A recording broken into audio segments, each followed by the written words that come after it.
My sister demanded I wear red to her all-white wedding as her maid of honor. My sister Jordan demanded I wear a bright red dress to her all-white themed wedding where literally every other person would be wearing white, because she's hated me since I was born, and this was her ultimate humiliation. She announced it at the rehearsal dinner in front of 50 people. Everyone wears white except my maid of honor. She'll be in red, for contrast. She smiled at me like she was doing me a favor. Won't that look beautiful in photos? One pop of color? The photographer looked confused. Usually the bride wants unity in wedding photos. I want Lily to stand out, Jordan said. She's special. Special. The way she said it made everyone uncomfortable. My mother shifted in her seat. My father cleared his throat. But nobody said anything because nobody ever challenges Jordan. When I was 5, she cut my hair while I slept, because hers got tangled and had to be cut short. Couldn't have me with longer hair.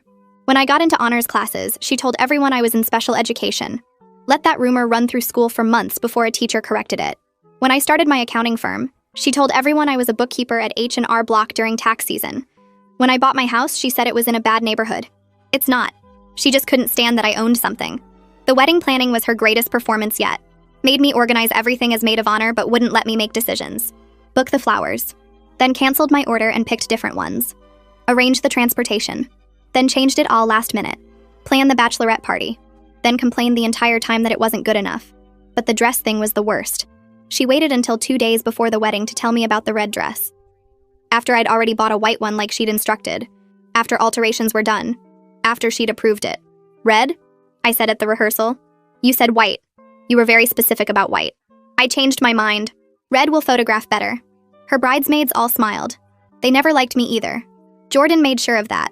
Told them stories about how difficult I was, how jealous, how I tried to sabotage her relationships. All lies, but they believed her. Everyone always believes Jordan. That night, I went to every store in town. Finally found a red cocktail dress at a consignment shop. Too short, too casual, but it was red. Bought it knowing Jordan would hate it. Knowing she'd make a scene. Knowing that was the point. The morning of the wedding, Jordan was glowing. Did you find your red dress? She asked sweetly while the makeup artist worked on her. I did. Can't wait to see it. You're going to look so notable. Like I was a circus act. I helped her into her dress. Did up every button while she talked about how perfect everything would be. How the photos would be in magazines. How everyone would remember this wedding. She was right about that part. The ceremony started. I walked down the aisle in my red dress. Could hear the whispers. Why was I in red? Why was I different? Some people took pictures, confused. I stood at the altar holding her bouquet while she married Tom, the surgeon she'd met at my company's healthcare mixer. The reception started and Jordan had one more surprise. A special toast she wanted me to give. Hadn't mentioned it before. My maid of honor has something to say, she announced, pulling me to the microphone. Tell everyone about our sisterhood, about all our memories. She wanted me to stand there in my red dress and talk about how wonderful she was, how lucky I was to be her sister. How perfect this day was. I took the microphone, looked at the crowd, at our parents, at Tom, who was now sweating. Jordan asked me to wear red today, I started. Said it was for contrast, to make me stand out. People nodded, still confused. She's always been good at making me stand out. When we were kids, she'd point out everything different about me, everything wrong, everything that made me less than her. Jordan's smile froze. But today, standing out helps me see things clearly.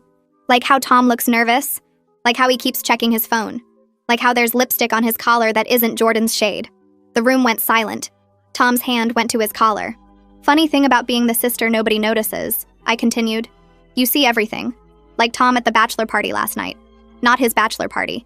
He was at the hotel bar, with Jordan's best friend Ashley, the one who called in sick today. Stomach bug, right? Must have caught it from Tom. Jordan turned to Tom. His face was white. The microphone slipped from my fingers and hit the floor with a loud thud that echoed through the silent ballroom. Jordan's face went from frozen smile to pure rage in about 2 seconds. She lunged toward Tom, her white dress swishing around her legs. The train catching on a chair, Tom backed away from the head table so fast his chair tipped over behind him. His face had gone from white to gray, and his hand was still pressed against his collar like he could hide the lipstick stain if he just covered it hard enough. All around the ballroom, guests pulled out their phones. I could see the screens lighting up as people started recording. Some were holding their phones up high to get a better angle. Others were texting frantically, probably telling people who weren't here what was happening. The photographer stood frozen with her camera hanging from her neck, mouth open. Jordan reached Tom and grabbed his arm hard enough that I could see her knuckles go white even from where I stood. Her voice came out as a scream that made several people near the head table flinch. She demanded to know if it was true, if he'd really been with Ashley. her voice cracking on Ashley's name. The rage in her tone mixed with something that sounded like she might cry. Tom stammered something about a misunderstanding, about me getting it wrong, about how things weren't what they looked like, but his hand never moved from his collar. Everyone could see the lipstick stain now, because he'd drawn attention to it by trying to hide it. The shade was clearly visible against his white shirt. Dark red, almost burgundy. Nothing like the pale pink Jordan wore. His words tumbled over each other in panic, half sentences that didn't connect, excuses that made no sense. I stood frozen at the microphone watching my sister's perfect wedding fall apart in real time. Part of me wanted to look away, but I couldn't stop staring. Jordan's carefully styled hair was starting to come loose. Her makeup was smudging as tears formed in her eyes. The perfect bride image was cracking right in front of 50 witnesses. Amy, one of Jordan's bridesmaids, suddenly appeared next to me and grabbed my arm. Her fingers dug into my skin hard enough to hurt. She leaned in close and hissed that I'd ruined everything. Called me a vindictive monster who couldn't stand to see Jordan happy. Said I was jealous and petty and cruel. Her breath was hot against my ear and smelled like champagne. I pulled my arm away and took a step back. Amy's face was red with anger, her own carefully applied makeup starting to run from sweat. The other bridesmaids were clustered near the head table, some crying, some just staring. None of them moved to help Jordan. They all looked shocked and confused and scared. My mother suddenly rushed past me toward Jordan. She pushed through the crowd of guests who were all standing now, phones still out, everyone talking at once. The noise level in the room had gone from dead silent to roaring in about 30 seconds.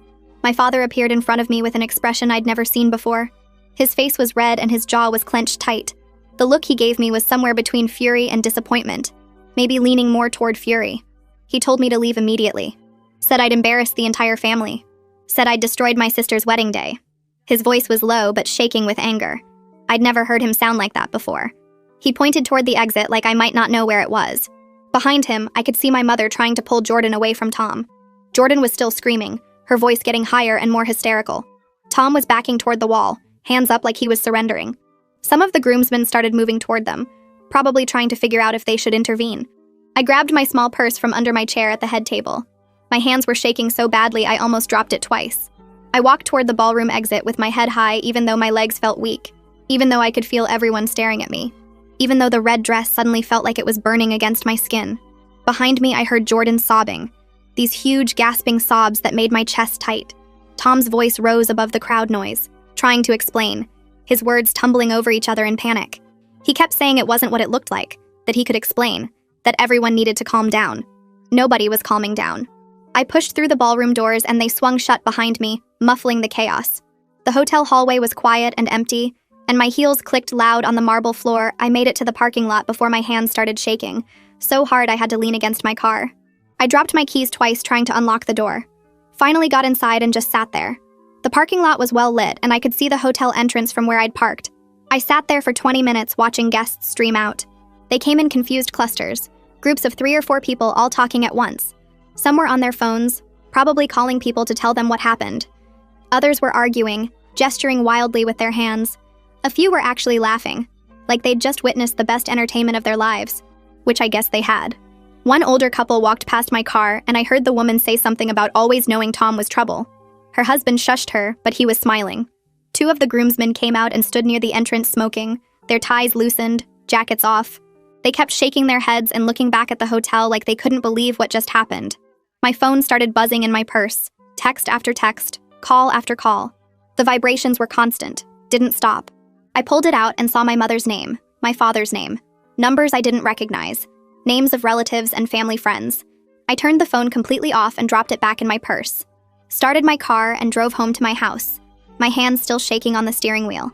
The satisfaction I'd expected to feel was there, this warm rush in my chest when I thought about Tom's face going white, about Jordan's perfect wedding falling apart. But it was mixed with something heavier that sat in my stomach like a rock, something I didn't want to examine yet. I spent the rest of the night sitting on my couch in the red dress, replaying the moment over and over, the look on Jordan's face when I said Tom's name, the way her smile had frozen, the way Tom's hand had flown to his collar, the sound of the microphone hitting the floor. Part of me felt guilty for the public humiliation, for doing it in front of 50 people, for not finding a private way to tell her. But a bigger part of me remembered every single time she'd humiliated me. The haircutting, the special education rumor, diminishing my business, making me wear red while everyone else wore white. Every small cruelty over 30 years. That part felt absolutely no regret. I finally changed out of the dress around midnight and threw it in the back of my closet. Never wanted to see it again. Crawled into bed but couldn't sleep. Just stared at the ceiling, replaying everything. The next morning, I turned my phone back on. 63 missed calls. Over 100 text messages. The notifications kept coming as the phone loaded everything that had come in overnight. Most of the messages were from family members. My aunt called me a spiteful bitch. My uncle said I was jealous and always had been. My cousin said I'd gone too far. On, variations of the same theme. But a few messages were different. Some people asking if what I'd said was actually true about Tom and Ashley. Asking for details. Asking how I knew. I ignored all of them and made coffee with shaking hands. Finally listened to one voicemail from my mother. Her voice was cold in a way I'd never heard before. She said Jordan had locked herself in the bridal suite and wouldn't come out. Wouldn't talk to anyone, wouldn't eat. Just crying and screaming at anyone who knocked on the door. My mother said I'd destroyed my sister's life out of pure jealousy. Said I was no longer welcome at family gatherings until I apologized. Said she was ashamed to call me her daughter. The voicemail ended with a click. I deleted the voicemail and saw another one from my father. Pressed play. His voice was quieter than my mother's. Calmer. That made it worse somehow. He said he was disappointed in me. Not angry. Disappointed. He asked how I could be so cruel to my own sister on her wedding day. How I could air private family matters in front of 50 people. Whether I'd considered that I might be wrong about what I saw. That maybe I misunderstood the situation with Tom and Ashley. That I'd destroyed Jordan's happiness based on assumptions. The message ended and I sat there staring at my phone. My hands were still shaking. I deleted that voicemail too and turned my phone face down on the couch. Got up and went to the kitchen. Made coffee even though my stomach felt tight and wrong. Measured the grounds. Filled the water. Watched it drip into the pot. Normal actions that felt strange after everything that happened. I poured a cup and sat at my kitchen table. Finally let myself think about what I'd done. Really think about it. Not just the satisfaction of watching Jordan's perfect day fall apart, but the actual consequences. My accounting firm was small. Successful, but small. I had maybe 30 regular clients. Several of them were friends with my parents. Played golf with my father. Had lunch with my mother. They'd hear about this. Probably already had heard about it. Would they think I was unstable? Unprofessional? Someone who made scenes and caused drama? I took a sip of coffee and it burned my tongue. My phone buzzed on the couch in the living room. Again and again. More texts, more calls. I ignored them all. Sat there thinking about Mrs. Wilson who'd been with me since I started the firm. Her daughter was friends with Jordan. About Mr. Anderson who referred 3 new clients to me last month. He and my father went to the same church. About the Hendersons who trusted me with their retirement planning. They'd been at the wedding. Sat in the 3rd row. Watched me drop that microphone and walk out. The coffee got cold while I sat there. My phone kept buzzing. I didn't move to check it. Just stared at the wall and thought about everything I might lose. Everything I'd built. My business. My reputation. My independence from my family. All of it at risk now because I couldn't keep my mouth shut for one more day. Around noon, my phone buzzed with a text from a number I didn't recognize. I almost ignored it like all the others. But something made me pick it up and look. The message said this was Kieran from the hotel bar. That he'd served Tom and Ashley multiple drinks the night before the wedding. That they were definitely together. Very cozy. Leaning into each other. Touching. That if I needed someone to confirm what I saw, he was willing to do that. That what Tom did was wrong and Jordan deserved to know I read the message 3 times. Saved his number in my contacts. Felt something warm spread through my chest. Vindication. Relief. Proof that I wasn't crazy or jealous or making things up. Tom really was cheating. Ashley really was involved. I'd seen exactly what I thought I'd seen. I wasn't the villain here. Tom was. I texted Kieran back thanking him. Told him I might need him to confirm things if people kept saying I was lying. He responded immediately saying he'd tell anyone who asked. That he saw everything. That Tom had his hand on Ashley's leg. That they'd kissed when they thought nobody was watching. That they'd left together around midnight. I sat back in my chair holding my phone. Tom was absolutely cheating. Ashley was absolutely involved. Jordan needed to know before she fully committed her life to him. Before they bought a house together. Had kids. Built a whole future on his lies. I did the right thing. Maybe not the right way, but the right thing. By evening, my phone buzzed with another text. This one from my cousin Rachel. She said Tom finally admitted everything to Jordan. After hours of denial. After swearing up and down that I was lying. That I'd always been jealous of Jordan. That I made the whole thing up to ruin her wedding. He finally broke down and confessed. Told Jordan that he and Ashley had been seeing each other for 3 months. That it started at my company's healthcare mixer where they first met. That he was planning to end it after the wedding. That it didn't mean anything that he loved Jordan. That Ashley meant nothing to him. Rachel said Jordan was destroyed. Absolutely destroyed. But at least she knew the truth now. At least she hadn't married him without knowing. I texted back asking how Jordan was doing. Rachel said she'd locked herself in the bridal suite, wouldn't talk to anyone. Just screaming and crying. That Tom was trying to get her to open the door, but she kept throwing things at it. That the hotel manager was getting involved because other guests were complaining about the noise. Then Rachel sent another text. Said Jordan threw her wedding ring at Tom. Told him to get out of the bridal suite. That she never wanted to see him again. That everything between them was over. The hotel had to move Tom to a different room on another floor. And Ashley apparently left town immediately after the ceremony. Packed up and drove to her parents' house 3 hours away. She knew I'd expose them. Knew everyone would be talking about it. Couldn't face Jordan or anyone else. I put my phone down and sat in the quiet of my house. Felt tired suddenly. Exhausted in a way that had nothing to do with lack of sleep. Everything I'd said at the wedding was true. Tom admitted it. Kieran confirmed it. But Jordan was still destroyed. My family still hated me. And I still had to figure out how to deal with the fallout. 2 days passed. I didn't leave my house, didn't answer calls, just worked on client files and tried not to think about everything. Then my mother called. Not a voicemail this time. An actual call. I stared at her name on the screen for 3 rings before answering. She didn't say hello. Just started talking. Said Jordan wanted to know how I found out about Tom and Ashley. Whether I'd been spying on them. Following Tom around. How long I'd known without saying anything. Whether I'd been planning to ruin the wedding all along. I took a breath and explained calmly. Told her I saw them together at the hotel bar the night before by pure chance. That I was dropping off Jordan's emergency makeup kit she'd forgotten at the rehearsal dinner. That I walked past the bar and saw them sitting together, Tom's hand on Ashley's thigh. The way they were leaning into each other. Whispering. Laughing. The lipstick on his collar that clearly wasn't Jordan's shade. That I watched for maybe 2 minutes before they noticed me and pulled apart. That I left immediately and spent the whole night trying to decide what to do. My mother went quiet for a long moment. Then she said Tom had confirmed every detail I described, every single thing. The bar, the drinks, Ashley, the touching, the lipstick, all of it. Her tone shifted slightly. Still cold, but less sharp, less certain. Like maybe she was starting to realize I'd been telling the truth all along. I asked her point blank if she really would have preferred I let Jordan marry Tom without knowing he was cheating on her. She stammered something about handling it privately. About family dignity. About not making scenes at weddings. About how there were better ways to tell Jordan. More appropriate times. I asked her when exactly would have been appropriate. Before the ceremony when Jordan was surrounded by bridesmaids and photographers? During the ceremony in front of the priest? After the honeymoon when they were already legally married? She didn't have an answer for that. 3 days passed before my phone rang with Jordan's name on the screen. Not my mother calling on her behalf. Not a text. An actual call from my sister for the first time in years. I stared at it for 2 rings before answering. Her voice sounded rough when she spoke, like she'd been crying for days straight. She asked me why I decided to humiliate her in front of 50 people instead of pulling her aside before the ceremony. Why I chose the most public moment possible to destroy her wedding. I took a breath and told her the truth. Said I tried to find her before the ceremony, but she was surrounded by bridesmaids taking photos and doing last-minute dress adjustments. That every time I got close, someone pulled her away for another picture or touch-up. That I didn't have a single moment alone with her all morning. She went quiet on the other end, but I kept talking.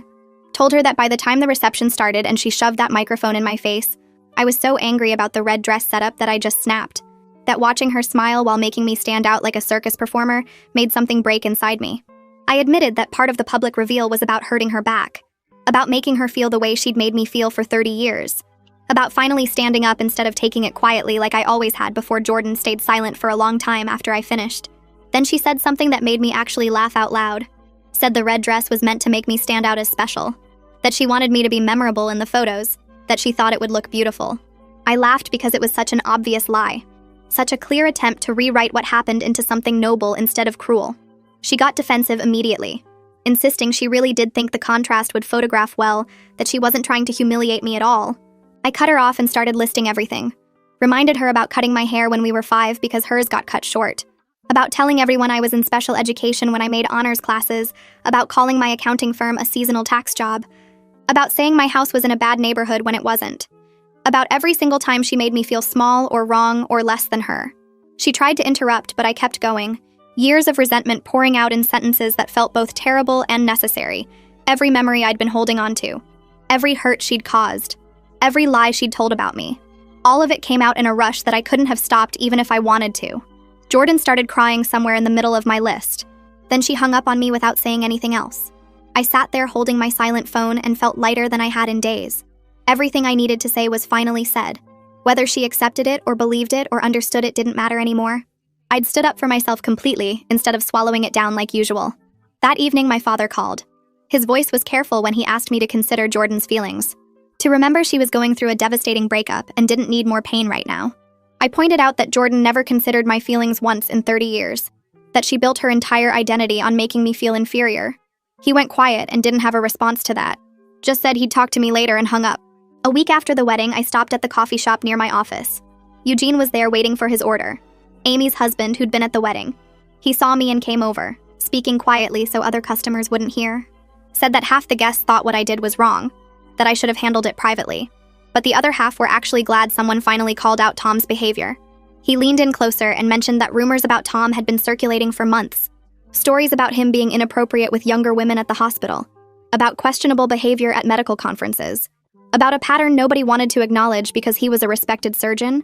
Eugene said some people were relieved someone finally exposed him publicly, where he couldn't deny it, or smooth it over. Then Eugene brought up Ashley. Said she'd been posting cryptic messages on social media about being blamed for things that weren't entirely her fault, about situations being more complicated than they seemed. I pulled out my phone right there and looked at her profile.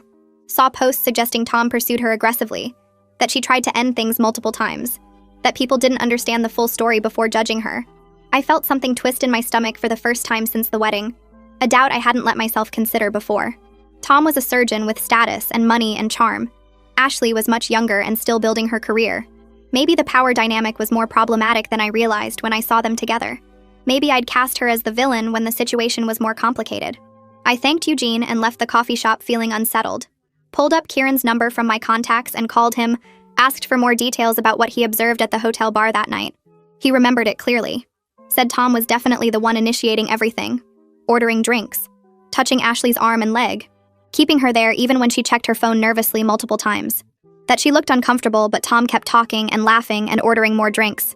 Kieran said he almost intervened because Ashley seemed like she wanted to leave but didn't know how to without being rude. I thanked Kieran for the information and hung up, staring at my phone for a long time. The picture I'd painted in my head was shifting. Ashley wasn't just some homewrecker who decided to steal my sister's fiancé. She was someone Tom targeted and pursued. Someone who tried to leave but got pressured to stay. Yet I still thought she should have told Jordan the truth. But I understood now that she was probably scared of Tom's reaction.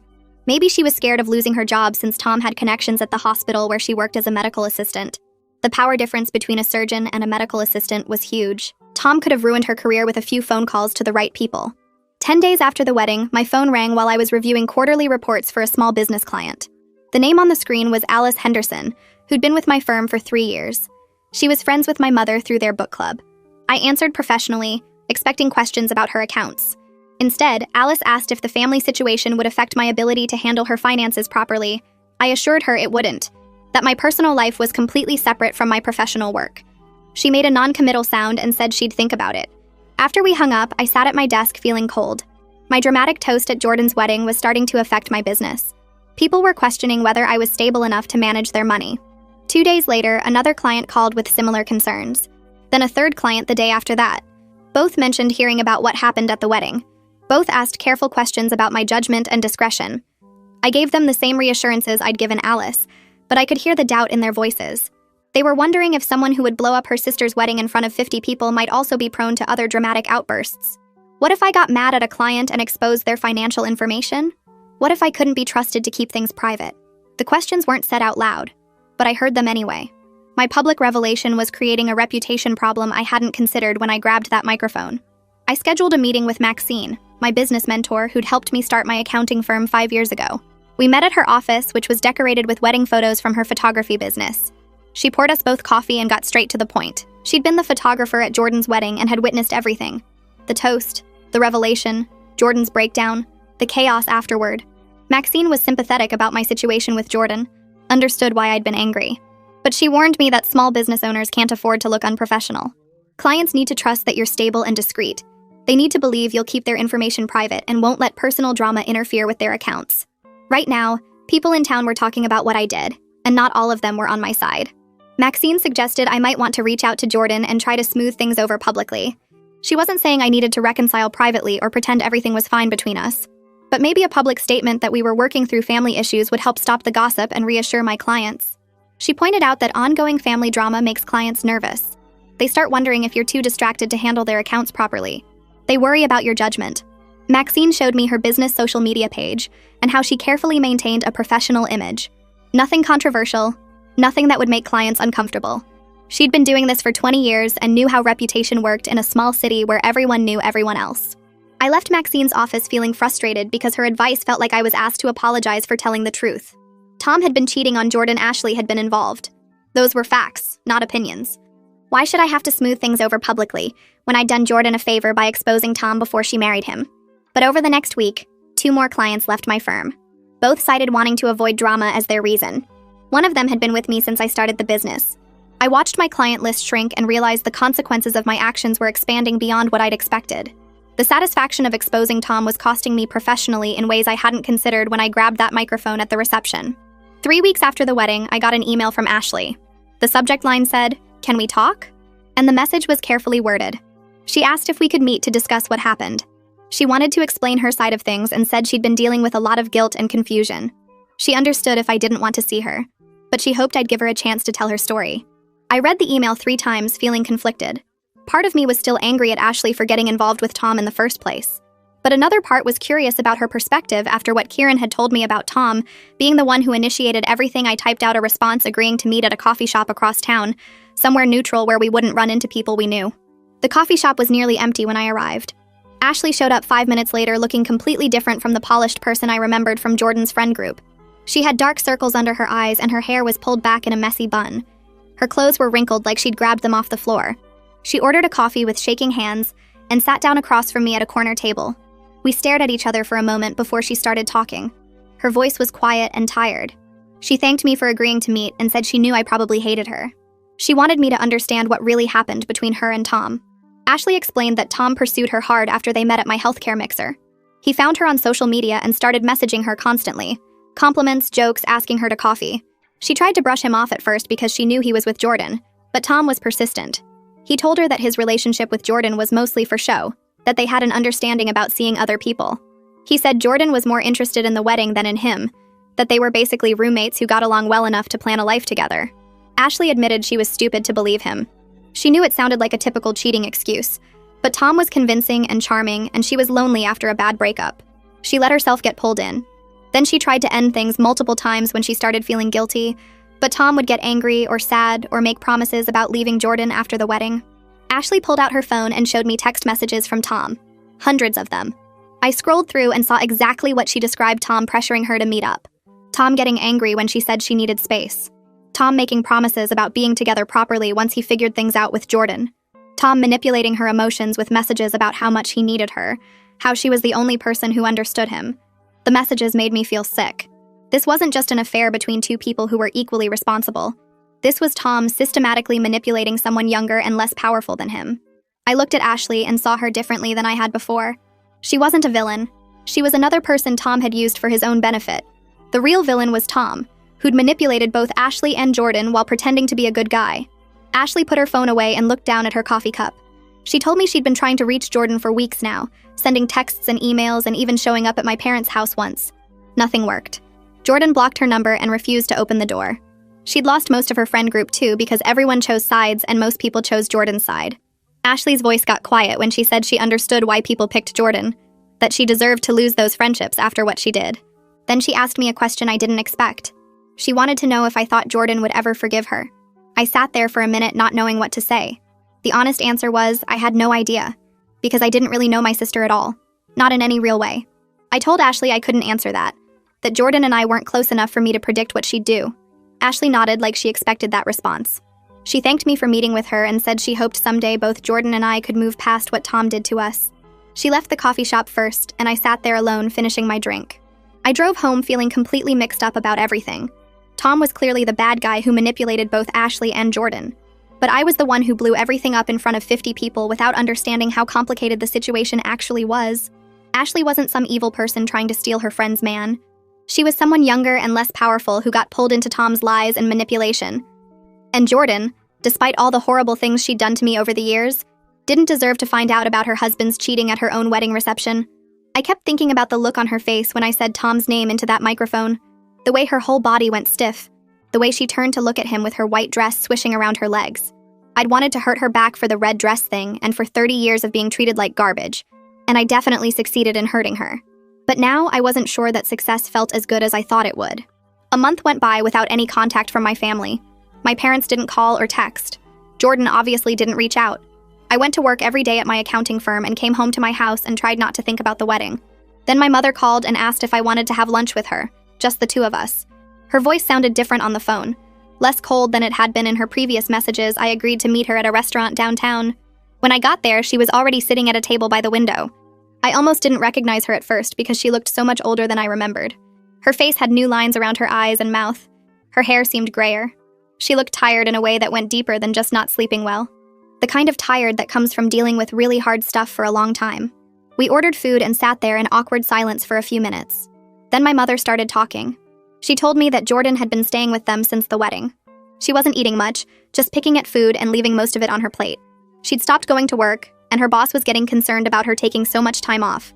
She spent most days in her old bedroom with the door closed, not talking to anyone about what happened.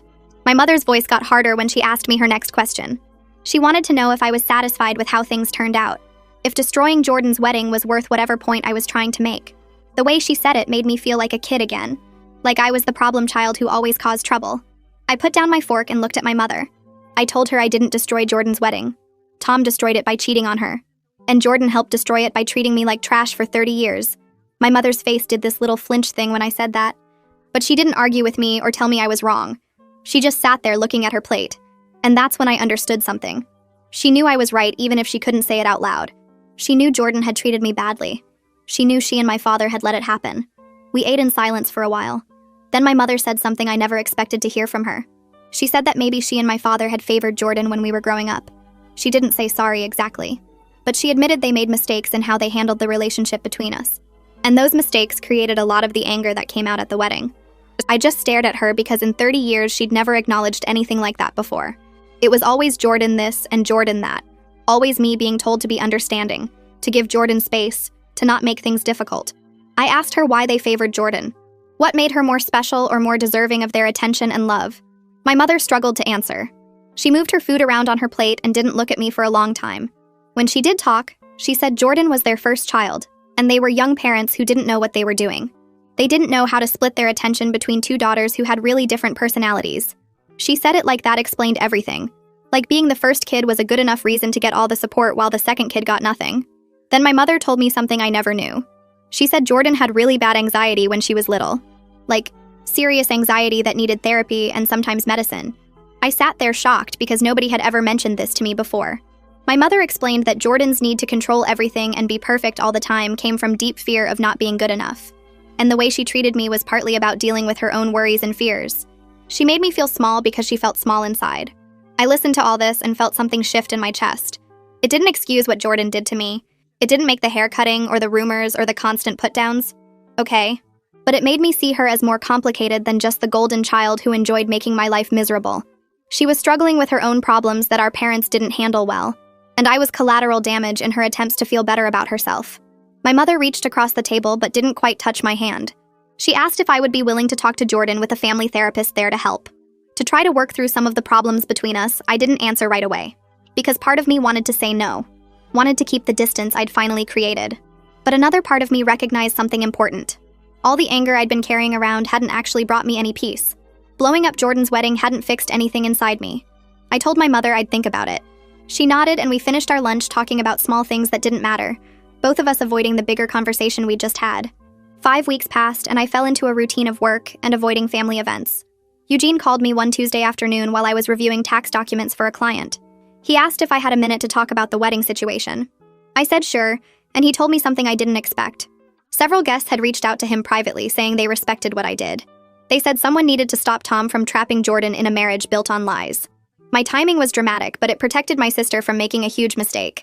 I sat there holding my phone, not knowing what to say because I'd spent weeks assuming everyone thought I was a horrible person. Eugene kept talking and mentioned that Tom's reputation at the hospital had taken a serious hit. Colleagues were questioning his character and judgment.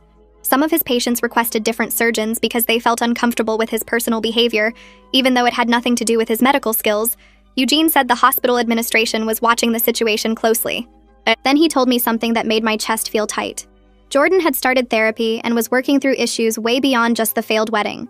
She was talking about our childhood and her treatment of me, beginning to recognize patterns she wasn't aware of before. I thanked Eugene for calling and sat at my desk for a long time after we hung up. A week later, my phone buzzed with a text from Jordan. The message was short and formal, asking if I was willing to meet with her and a therapist. She said she understood if I wasn't ready, but she hoped I would consider it. No anger in the text. No defensiveness. Just a simple request that felt different from anything she'd ever sent me before. I stared at the message for 2 days before responding yes. The therapy office was in a boring medical building downtown with beige walls and uncomfortable chairs in the waiting room. Jordan arrived 5 minutes after me wearing jeans and a sweater with her hair pulled back. No makeup. She looked smaller somehow. We sat on opposite ends of a couch while the therapist introduced herself and explained how the session would work. Both of us sat stiffly, avoiding eye contact like strangers forced to share space. The therapist asked us each to describe our experience of growing up together. Jordan went first, and I listened to her talk about feeling intense pressure to be perfect, to make our parents proud, to prove she was worth their attention and love. She said she took out her anxiety on me because I seemed naturally confident and capable without even trying. That made her feel like she wasn't good enough. I wanted to interrupt and say that was ridiculous because she was always the favorite, but I kept quiet. When it was my turn, I described feeling invisible and small, like nothing I did mattered because Jordan was always the center of everything. I explained that her constant put-downs made me doubt myself for years. Building my business and buying my house were partly about proving I had value despite her treatment. My voice cracked when I talked about the haircutting incident and how scared I was waking up to find chunks of my hair gone. Jordan started crying first. Then I was crying too.